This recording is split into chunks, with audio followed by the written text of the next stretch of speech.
Kapag papasok ka sa negosyo, kailangan handa ka sa mga possibility na mangyayari.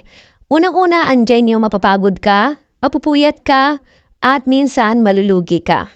Meron pang mga time na maiisip mo na i-stop mo na. Pero tandaan mo kapag gusto mo yung ginagawa mo at dyan ka masaya, huwag kang susuko. Minsan pa nga magkakamali ka. At dun sa pagkakamali na yon, huwag kang panghihinaan ng loob.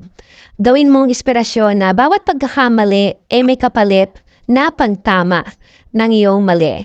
At tandaan mo sa pag-accept ng mga orders, hindi yan basihan sa kailangan. Tatanggapin mo kapag marami ang orders, maliit man yan, isa man yan, tanggapin mo.